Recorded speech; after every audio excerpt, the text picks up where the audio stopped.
And I've hit the record button. This is the Wandering Monster Podcast. Here's the name in the beginning, because we should probably be doing that. Well, we didn't have a name for the first couple episodes, so I think we're okay on that. Yeah. But I'm now we're Tristan. here. That's Tristan. Yep. I'm Dylan. Yep, there's our names. Cue the musical intro. We don't have one yet. Might not have one for this episode. Someday. I don't care. Someday. Someday. We're going to roll dice to determine which monster we're going to talk about in the monster manual. And then we're going to talk about oozes that we brought. Oozes. Yeah. Yeah. That was my idea. That was your idea. All right. What do we got? We got 137. That's fungi. That seems relevant to oozes. That's right. There are several pages of these things. This might be the one-off one. I don't know. There's not a lot to them. I could get into it. Okay, let's get into it. These things feel more like traps than they do monsters. Well, let's read about them. Let's see. All right, so we got, the basics of fungi. Yep. The first couple paragraphs just kind of saying, this is literally what a fungus is biologically. Yeah. Underdark fungi. I mean, I guess that's a little bit different. I mean, no, they're pretty much the same as regular fungi, I think. There's just more darkness and more dead things in the Underdark. So we got what? The eye tyrant's form, gas spore, spherical balloon-like fungus. Resembles a beholder from a distance. That's interesting. I've used these against your party before. Oh, yeah? Remember when you fought in that sky castle against the cloud giant? And I said, like, a beholder falls from above in front of your eyes. We were too busy just killing everything, I think, to consider any of that. You passed on your nature check and you just ignored it. Yeah. It wasn't scary. Okay, so it grows little eye stalks. We got the death burst, hollow shell filled lighter than air gas. Okay, that floats around. The memory part. That's it. That's pretty interesting. How is that going to come up that it has memories? I think it's just lore. Well, it doesn't have the memories. When you inhale the spores, you get the memories. Right. No, I know. That's it's pretty crazy. It's pretty weird. I could see that being interesting where if you have a horticulturalist that is that knowledgeable on beholder spores, and they're like, we got to figure out what this beholder was up to 20 years ago. We got to smoke these spores, man. Yeah. I harvested these in a thing. That's all. So I'll huff these spores out of these jars, guys. That's a great idea. And everybody's like, you're crazy. Please get away from me. But actually, no, like that, it gives you a good chance to like maybe get a little like beholder perspective, do like a little cutscene type action on what the beholder was up to. That seems like the perfect place to slide in a side quest. Yeah. Like, hey, I always wanted them to go to this castle, so now I'm going to have the beholder know about some sick treasure in the castle. You could tailor it to the party too, right? Like, because if the party's motivated by like treasure or they want a good fight, you just give them any memory of something interesting. Just throw it out there. Just be like, this looks like this area of the map, or like you notice a forest nearby or a waterfall, or give them something to track down. Except for the part where it kills them with the death burst. Well, what is the danger on this thing? Spores invade. DC 15 Constitution saving throw, or take 10 poison damage. It kills you in 1d12 plus your Constitution score hours. This is a CR 1/2 on that. That could kill you in an hour. That seems bad. This is not something for a first level party. No. This is like... Well, no, and especially because it's like implying that beholders are around. Well, dead ones. They've been killed. Yeah. No, right. They've been killed. So like it implies even scarier things than beholders. I guess the good news is because they look like beholders from a distance, your party's probably going to run away. Yeah, they'll be pretty spooked. But so I guess what? They just kind of float around? Yeah. They can move like 10 feet a turn. 20 if they use both their actions. Ooh. they're really cooking. Yeah. I don't know. I mean, I guess because it's like you basically can't not kill it. 20 feet is I think that's within range of most like thrown weapons. Yeah, but ideally you don't find this thing in like a gigantic cavern. You turn a corner and boom. I think it's really interesting that this is their first fungus because like Well, it's I alphabetical. I know it's alphabetical, but like this seems like a super niche thing. Mhm. Like there have to be beholders around. They have to be dead for some reason, and then you have to just run across wherever their corpses were. I like it because I'm really a big fan of like demi liches, which is essentially like the remains of a long dead lich. Oh yeah. But and it does sort of a similar thing. Like it kind of floats around. It doesn't do that much. I think it has like an eye beam type deal, and they're a Uh little more intelligent. But Demi liches are actually really strong in fifth oh no, I edition. know that they are. Like this is not really anything. But demi liches are like compared to a lich, a much mellower version to encounter. Yeah. They also can steal your souls, I think. Yeah. Which is Oh pretty yeah. Well, cool. I mean, it's the whole lich evil thing, but it reminds me of that, like just a little bit of leftovers of a, a big scary thing. I think this would work. We haven't done any dungeons like this, but I kind of like that sort of old school D&D of here's a dungeon, I just put whatever in there. I don't care. And this there was a beholder in here at some point and a gas spore grew out of it. You know what I mean? Like here's an angel, you have to kill it. Here's a I kind of gargoyle, you got to yeah. kill it. Right. Right. If it's just a meat grinder, I think it could be cool for that. I kind of like it as a story device, and I think you could adapt this to be like other creatures have this type of like it's just a fungus. It's not necessarily related to beholders, but it's like there's some type of fungus that like recalls memories, and if you are infected with the spores, you remember things from the creature. Like I think that's almost more interesting than the beholder part or the death. The death burst just seems unnecessary. That seems really dangerous. Maybe you tweak this so it gives them like minus on their constitution saving throws and stuff instead of Or killing like them in 4 hours. they're hallucinating memories from some other creatures, so they're like disadvantaged perception. They they just don't know what's happening. I can say from campaigns with you, Dylan, you're a big fan of making people hallucinate memories from other people. It's true. Actually, my current campaign, one of the characters decided that was his patron for the warlock. Like he wanted that. He wanted to be crazy. And I was like, "Oh, this is perfect." That's the perfect player. Yeah, it's exactly what I want out of a player. All right, what's our next fungus? We got a shrieker. So what's the lore on this? Human-sized mushroom that emits a piercing shriek to drive off creatures that disturb it. I mean, that just sounds. That sounds like a joke, like a bit of a meme monster on that one.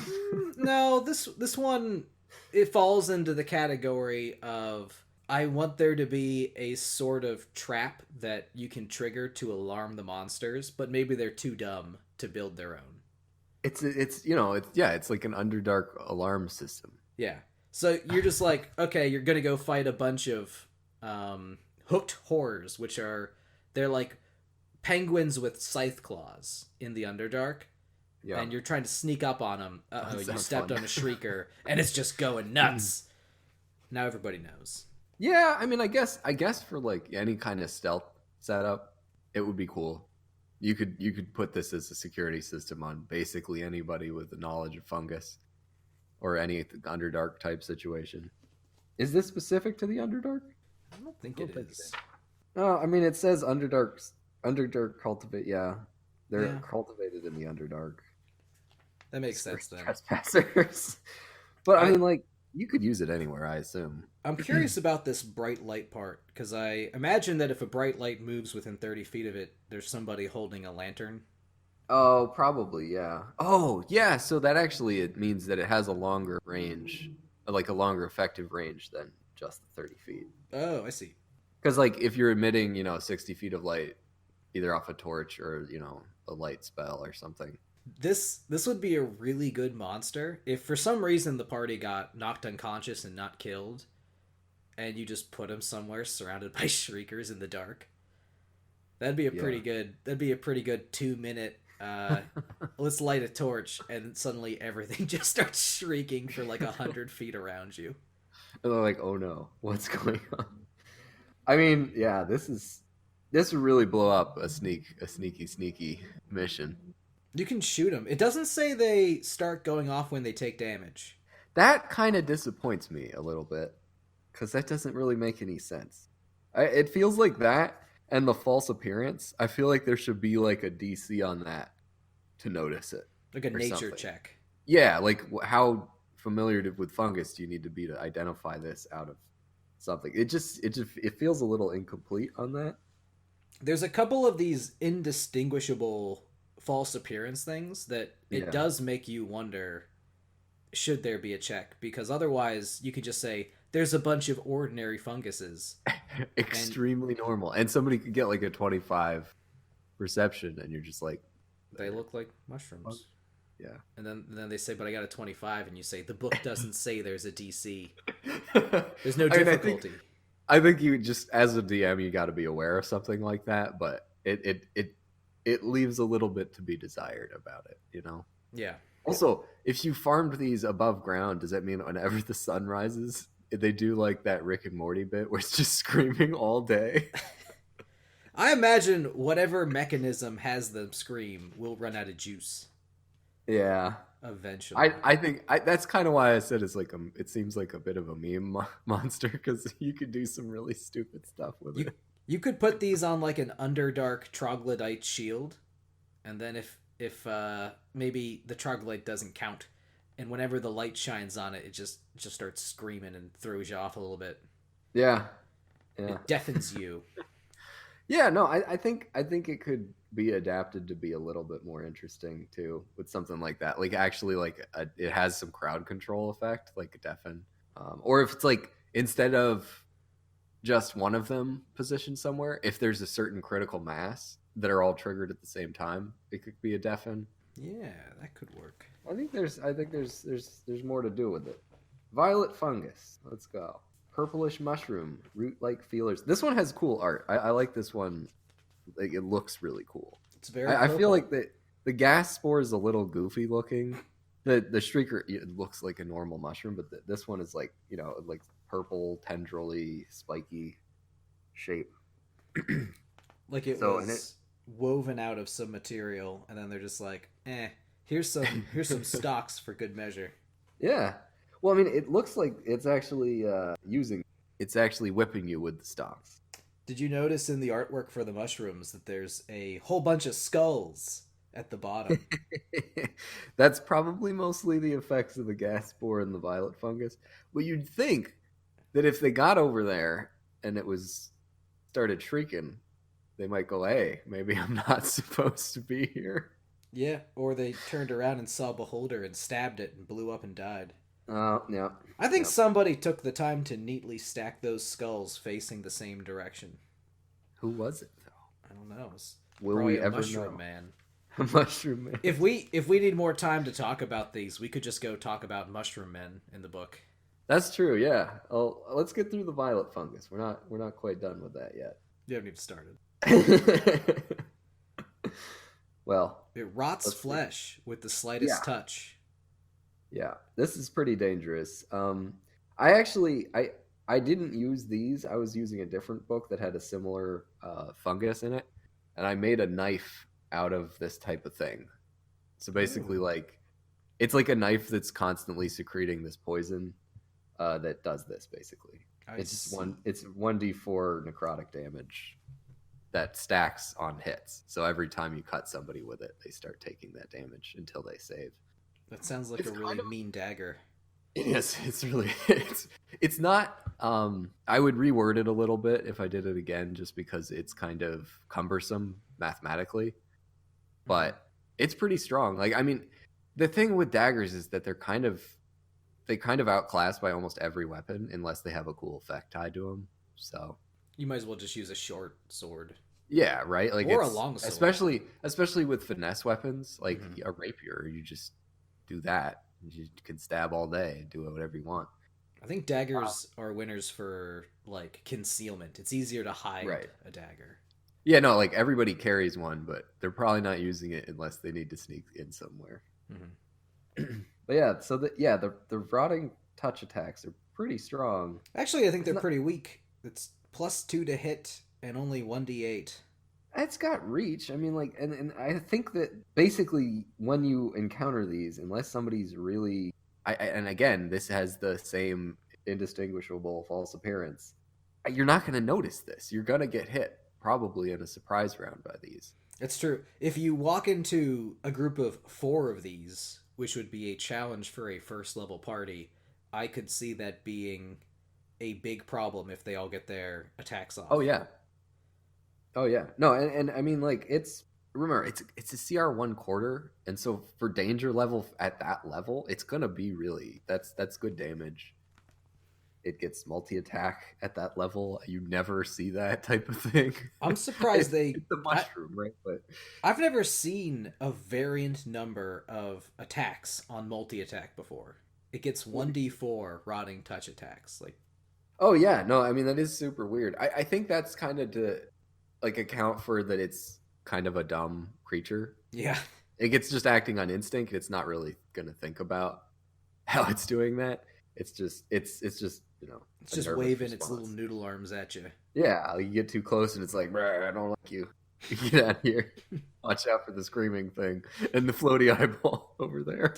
Don't touch the floaty eyeball. Yeah. But do smoke it if you want to see some crazy stuff. Now this would be a good monster to put on a shield. You just hold it up. Yeah. You just hold it up and it just starts wiggling at him. Yeah. No, like I think honestly like that might be the coolest idea with some of this stuff is like attach them to something mobile and just see what happens. Like you could have like a weird like underground like troll type thing that has these like growing on him. So if you're standing behind it, you're just getting noodled. And if you're in front of it, you're getting your head ripped off because it's giant and crazy.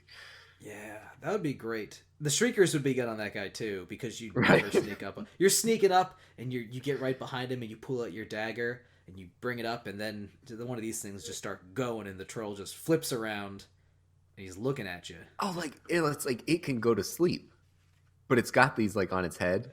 Ooh. And so it's like as soon as anyone gets into within 30 feet, starts screaming, wakes up, and he's gonna go to town on you.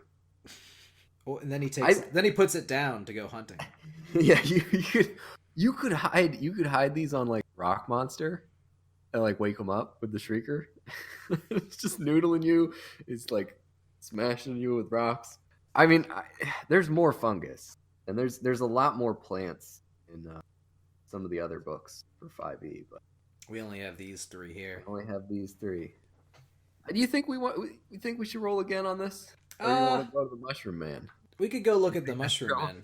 Where is he? There's a couple of different Mushroom Men though. I'm trying to remember what they're called. Are they called Myco something? Oh yeah. There's 2 different types of Mushroom Men. There's evil Mushroom Men. Myconids? Yeah, I think it's Myconids. And then there's friendly Mushroom Men that are like neutral. Where are those also listed off separately? Or are they in that? Those might actually be twig blights. I don't know. Okay. Well, let's go look at the Mushroom Men. 230. The Myconids. Ooh. Wow. That is wild art. That doesn't really look like D&D art to me. No? What do you think it looks like? I don't know. It looks like it looks more like a comic book or something, or like something else. I think it's the background. I like it. I think it's cool, but I think the background it look like lower contrast than a lot of the art in the book. This is another one of those alien backgrounds, lots of purple and blues. It's like an Underdark sort of thing. Right. I mean, I think it is supposed to be. That's type of setup. I think it's interesting. The mushrooms in the picture don't seem to be any of the funguses they've talked about thus far. That front one might be a violet spore, but it's got no noodles. Yeah. So what do we got? Not yet. Actually, it has eyeballs. Oh, that's a person. It's two. This artwork is of 2 multicolored mushroom men, and there's another mushroom on the ground. And if you look very, very closely, it might have once been a Chihuahua or a York Terrier. It does kind of look like it's there or something. I'm assuming it's this. It's like the spore servant. Yeah, because you can make anything a spore servant. Yeah.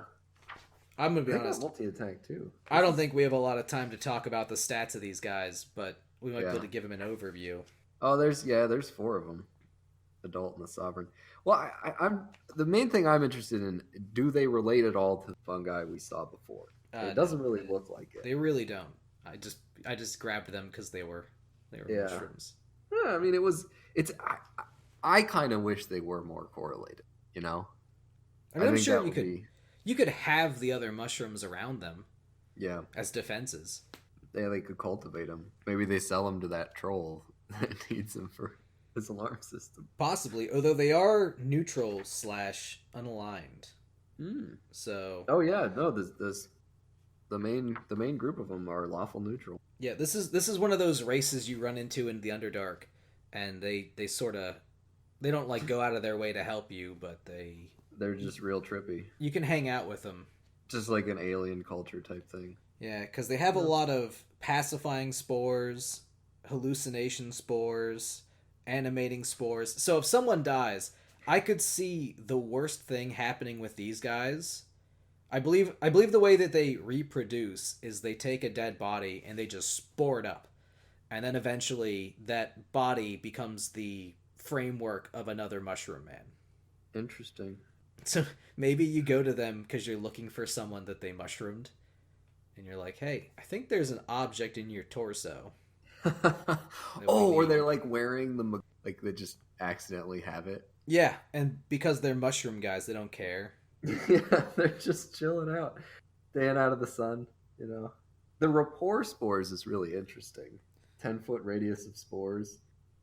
The cool thing about that is that it's like they're trying to fight you. They're like jumping in your face and shooting you with spores. And then finally it gets you and they're like, "Hey, how's it going, man? I'm a mushroom." Just speaking into your mind. Very friendly. They're not very charismatic. No, well, they're mushrooms. Yeah, I guess it's probably to account for how weird an alien. Yeah, and they also literally can't talk to you until they spore you in the face. The spore servant thing is interesting because you can they give the Quagnoth as an example, but you could take any monster and then make it a spore servant of these guys. So you could have it be like a troll or even a giant, like a giant one of these. Right. Because on their own, the Myconid adults are challenge rating 1/2, which is very low, and the Sovereign is challenge rating 2, which is a second level party Yeah. could take one of these things no problem. I think it'd be really interesting for like some spore people to remain lawful neutral because I like that about them, but they're being like forced to create spore servants that are aggressive and attack the party. So you mean like the Drow have like enslaved them or something, or Right, and they're having them like spore up, some kind of weird creatures and send them off to mess with people. Oh yeah, that would be great. As like, hey, we found these like Fomorians. They are too unruly. We cannot get them to work for us. So we killed them, make spores out of their bodies, and then you can fight for us. And the idea is that the Drow are so overwhelmingly powerful that even with a couple of giants on their side, the Myconids can't fight them off. But they can still be put to use for the Drow. Yeah, yeah. Oh, they're interesting. It strikes me as one of those things that's just like cool flavor in the Underdark. You're not really gonna fight these guys typically, but it gives you some cool world building options. Yeah. Sort of like the deep gnomes. Right. Yeah. Yeah. They're just really fascinating. They're not like you're not going to fight an army of deep gnomes. It makes no sense. I think it is important when you come up with these weird Underdark, other planes, like weird worlds, that you have at least like one or two sort of vaguely friendly races or societies, so that the party doesn't have to be like, oh man, everything's terrible down here. We're on edge forever. Well, and they end up actually just kind of genociding their way through a new world. Yeah, it's kind of troublesome. Yeah, but like, all right, we kicked in the door. We killed literally every single thing we encountered because it was all awful. Like these guys, at least like it's kind of has that cool moment of like a lot of sci-fi movies do this, where the aliens show up and everybody's like, oh no, what are they gonna do? and then they like spore you in the face, and they're like, "Greetings, how you doing? Would you like to buy our purple dog?" He has a very nice hat. Yeah, he's very stylish. Oh, you could keep one of these around to spore people who don't speak common.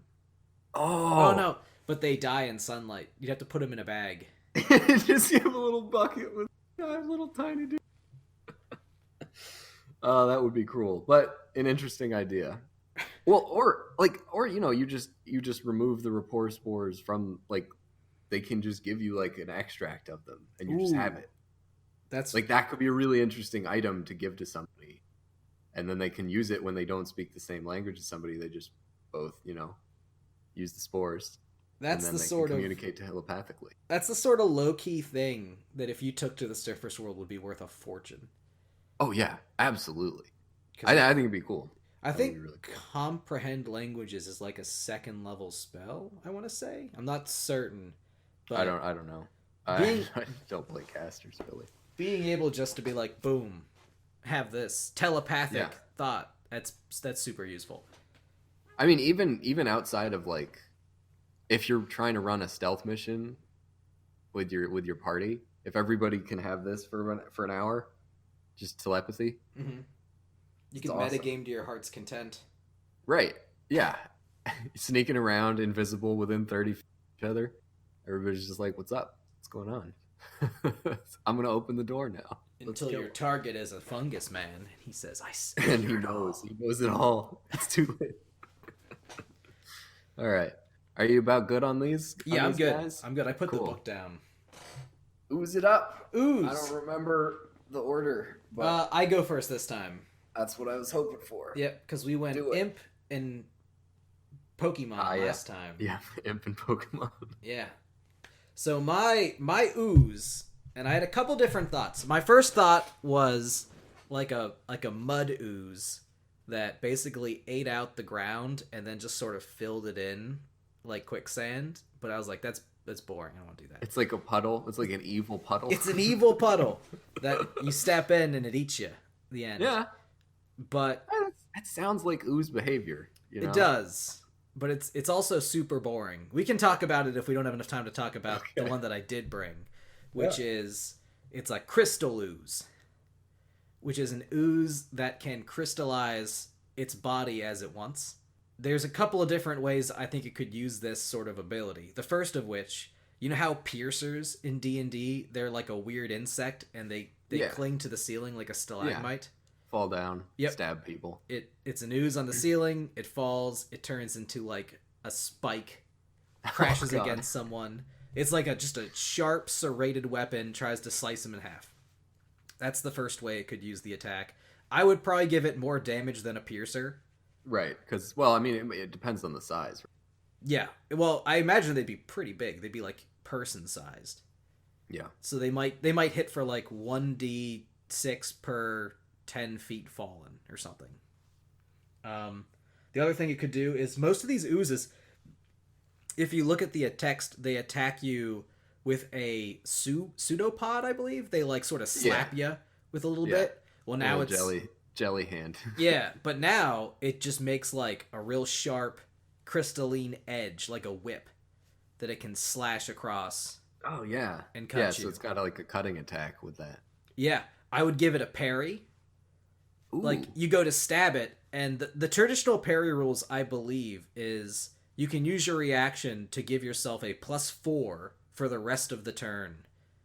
Wow, and then that's strong to AC, and then possibly a retaliatory attack. Yeah, I would definitely do the ability to basically cast shield and crystallize parts of its body to protect itself. Yeah, I think the attack part of that doesn't make sense, but definitely just like it can crystallize as a reaction, and now it's harder to hit. Yeah, and I would give it like a reaction attack, which is whenever you attack it with a melee weapon or even just with range, and it might not even have to use a reaction. The ooze has this sort of natural defense where spikes just pop out of its back, like Kirby, who's just swallowed the spike monster, and he just huddles up. So every time it takes damage, maybe just like 5 spears of crystalline ooze just jut out 5 feet, Oh in the wow. direction Yeah. of the damage. So it's very defensive. It's very good at defending itself. Yeah, that would be the main benefits of being able to turn into like a tough crystal. So I guess where are these gonna be?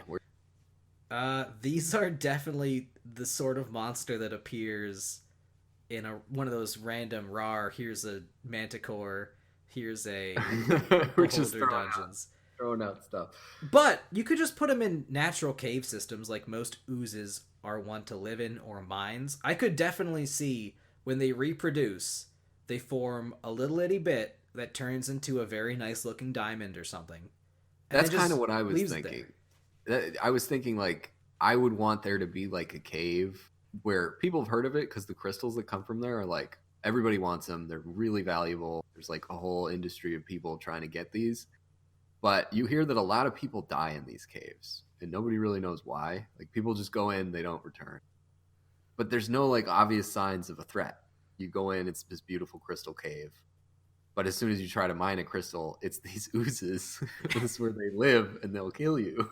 And they start stabbing you. I don't know how small I would want an ooze to be, because you can't have everyone takes home a fist-sized diamond.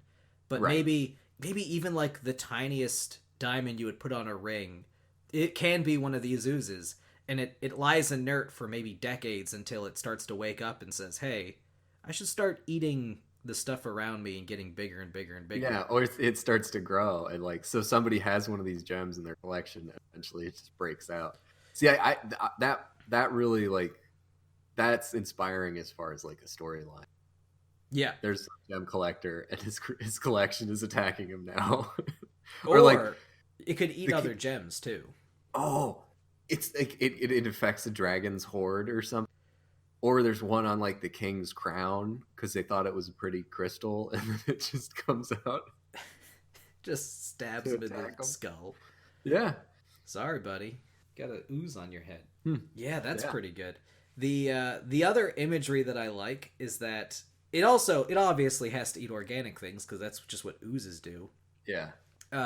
Maybe if it like traps one of your party members, like it envelops them, it can turn into like a crystal with them inside, and they're like trapped, like no, like in Legend of Zelda. I don't know, like anything where someone's trapped in a crystal, except it's an ooze that's eating them. We'll get to my ooze soon.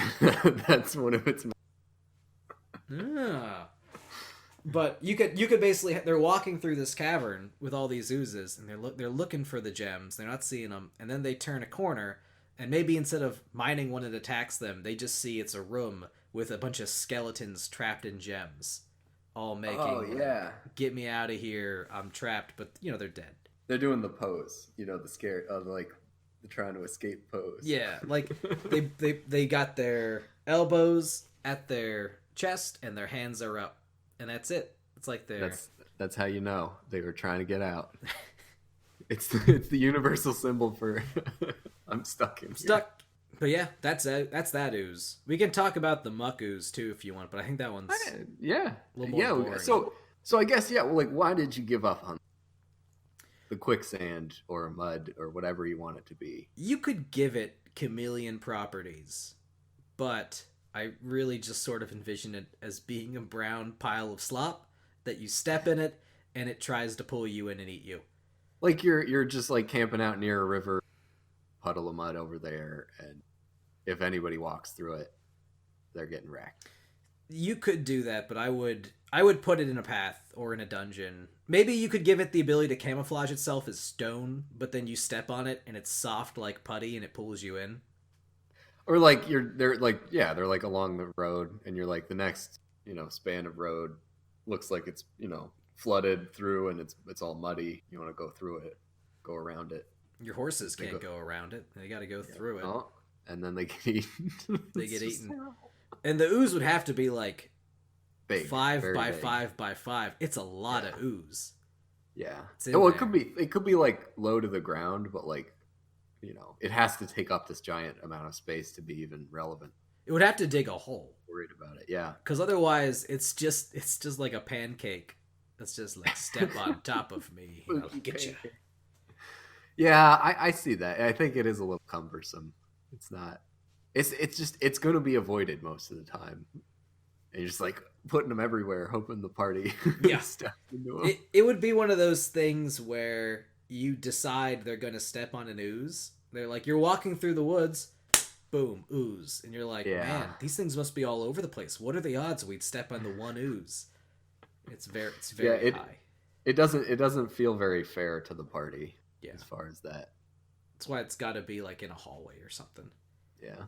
Last thing about the crystal oozes, I would have them basically form caverns on their own because they sort of ooze in through walls in every porous crack they can, and then they turn into crystals and they like break the stone and it falls down. So they probably would reveal. That's how they would dig up for like other gems and stuff that they probably also eat. Oh yeah, they're like that gives me more storyline ideas. There's a mine, and it's been overrun with these oozes because it was the gem mine around the place.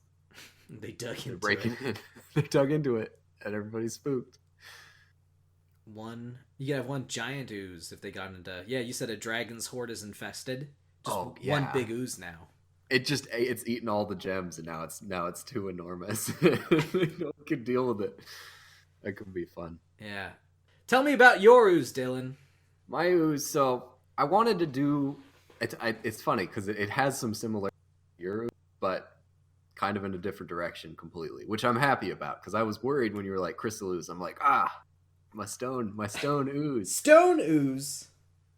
So I wanted to do an ooze that can hide in plain sight as like it's a rock. And if you go near it, it starts to get a little soupy, and then you're like, that's not stone. That's not right. That's an ooze. Yeah, it's an ooze. But so like it can perfectly imitate, any kind of stone. And I think that it could be used in an interesting way where it could like pretend to be a statue or like a ruin or something. So like you're walking through ruins and like there's this like a pillar and you look back and it's not there anymore and you're like, hey. Where'd it go? Where'd it go? I like the idea with the statue where it's close to normal. Like it vaguely has two arms and two legs. I think it would have to be like just a little bit too smooth or like kind of a little gelatinous. Like you'd have to be able to notice it. I don't want it to be whole false appearance indistinguishable from a stone. Mm-hmm. Like if you're looking at it, if you're paying attention, you perceive it, you do a nature check or whatever, you're gonna probably notice it's not quite right, at least, if not outright, this is alive and it's coming to get you. But the big thing I wanted to do with these is they're actually like really dangerous because I like the oozes that envelop people, right? And you had a little bit of that with the crystal ooze, Mm-hmm. but this one is actually like because it can turn to stone essentially. If you're inside of it, it's dealing like just crazy bludgeoning damage to you. That's very intense. You're inside of a stone. Yeah. I also kind of wanted it to react in like almost like a non-Newtonian way to any kind of attack. So like when you hit it, it actually like it's like you're hitting a piece of stone. That's interesting. Right? Like so it's like, all jelly souping around and then you hit it with like a hammer or something. And it's like you're hitting a stone, like it's gonna crack, it's gonna crumble, and then the little jelly pieces are gonna like reform to it. Oh, that's really cool. I like that. So I think like really it's because they hide and because they can like crush people to death inside of a stone. It's like dying in Minecraft, right? When like gravel falls on your head and you're inside of a wall. Like it's like that bad. It's really dangerous. Yeah, if it weren't for the crushing damage alone, you'd be suffocating in there. Yeah, oh yeah, no, it's just terrible all around. Also, if it reacts like stone when you hit it, you can crack it open and get people out of it. If you can hit it hard enough. What sort of damage would you put at that, or like a strength check, difficulty check?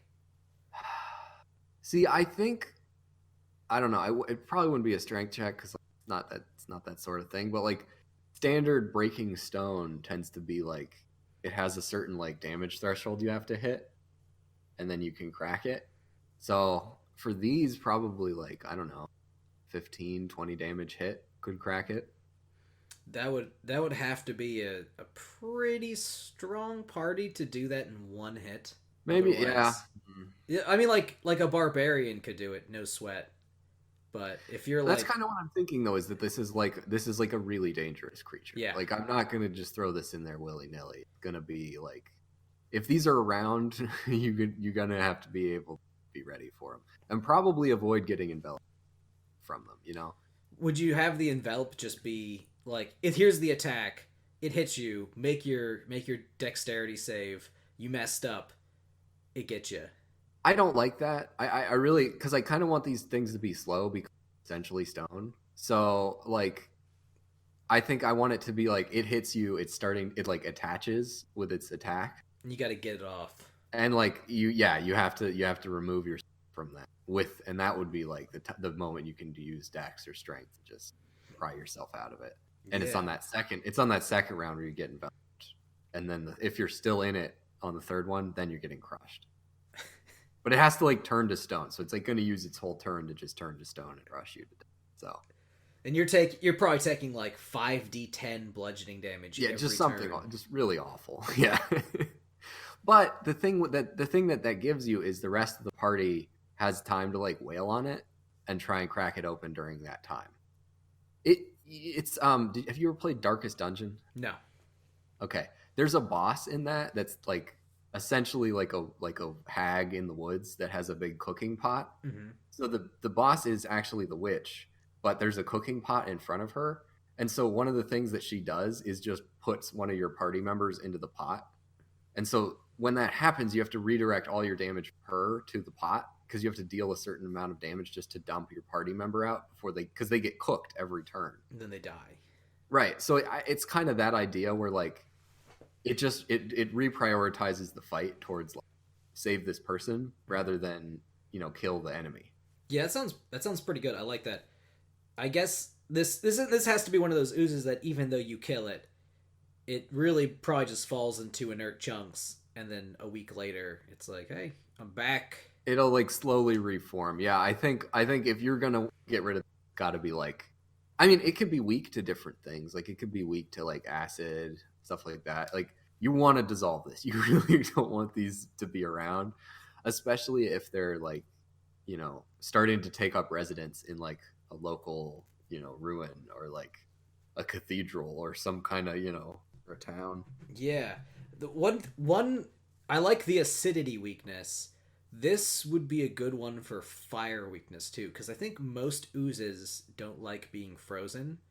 Yeah. But I could see, because of the weird nature of this one, the fire makes it like solidify and cook into like a slower rock. That maybe it has like higher AC or something, but at the same time it's slower and it like only has one attack now. That's pretty complicated, but yeah. I think I think it needs to have some kind of weakness that you can learn about to help combat it. And acid is not super common damage wise, but I feel like fire is. Maybe necrotic, because like it can't hold its form if it's decomposing. Yeah, that would be a good Something one. like that. Give it a little bit of weird flavor to it. But yeah, that's the stone ooze idea. I do like the idea of like the party's camping out. You hear something outside. There's just a big rock, just hanging out in front of your tent. It's not even closer. It's just there. It knows you're looking at it, and it's just like it's gonna take it easy. Yeah, because it could kind of have like the weeping angels effect, where like if you're looking at it, it's not gonna unless it's like already initiated combat. Yeah. Well, that's like its predator sense. It's like, hold up, we're just gonna. They don't know I'm a rock right now. They'll probably get closer to investigate it. Yeah, and then in a cave, you're walking through an area that loops around, and then when you loop around like the second time through like a crossroads, you're like, there's like a statue just in the middle of it, and everybody's like, this statue was not here before. What are we gonna do about this? And then because it's new, they inspect it and they're like, this is not right. And then it just like smacks them. It just tries falls. to eat somebody. It just falls on somebody. Oh yeah, yeah. It starts to try and like absorb them. You could. I don't know how flexible this ooze is, but you could have it form like a thin 6-inch layer. Just build a wall over a tunnel. So the party's trying to leave, and suddenly there's a wall in the way, and they're like, "What is going on?" And then they investigate it, and it just falls forward on them. I do kind of like that idea of it just falls on you. Like it's just like this like a weird like, you know, kind of like tall egg-shaped rock just shows up in your campsite and everybody's like, why is this here? And then whoever gets too close just gets fall. Just crushes them to death. Just crushes them. But yeah, it seems it's kind of fun. You know, I typically like to make creatures with like a whole storyline attached to them. These don't really have that, but I really like the mechanic of it. So I think it's difficult to do anything with oozes that is much of a storyline. well, this you know, actually why I was inspired for this topic at all was from the Xanathar's guide, because they have all the ones that are like memory sucking crazy ones. Yeah, those are pretty cool. I like those a lot because it's like it's an ooze that's like puppeteering like a ghost person that looks almost right, but it, you know, again, if you inspect it closely, it's not this. It's not a real person, and there's a giant, massive Jello behind it that's gonna kill you, like in the sewers. That's controlling it. Like stuff like that is cool. Yeah, although for me that is more of a mind flayer monster that became part ooze more than it is an ooze with weird it's psychic not powers. That's the thing is like, you know, what really is an ooze? Just some kind of Jello creature, right? Yeah. Because like the crystal thing is not, it's not always an ooze. The stone thing's not always an ooze. I think it's telling that when it came to oozes, our way to spice it up was to have it be transforming into something that wasn't an ooze. yeah, no, I think that definitely says something about him. I mean, the oozes are cool. They're fun to use. Like, I think gelatinous cubes are really cool. Oh, yeah. That's a classic. That's an old classic. The okra jelly splits into two if you shock it. Yep. My favorite thing to do with the gelatinous cube that I've seen is, like, people will actually make, like, a Jell-O version and shove minis in it when they're playing person. That sounds, like, super gross. Well, no, I mean, like, it's... Well, yeah, it is a little bit. But, like... make blue Jello and you're like leave all these like, you know, those little like cocktail swords you can put in just like, and it's like when they kill the ooze they get like a fancy pirate sword. That is pretty good. Yeah. Oh, well, man. I think you're on deck for our topic for the next time. It's a good thing I'm prepared with the topic for next time. I'm gonna flip through the book real quick for some inspiration. All right. Let's see what we got. We got that. A biome is always a good idea. A biome. Right? Like a tundra. All right. You know what? I got a good one. Redwood forest. It's got to be a servant of a different monster. Okay. You're coming up with a servant, so it can be something like a jackalwere or a kobold. Yeah, jackalweres. They're way cooler. I'm going to use those at some point. Yeah. But yeah, it just has to be a minion. An interesting type of minion. Cool. Minion monsters. We'll do it. All right. Well, that's it. I'll see you later. I will see you later. Goodbye.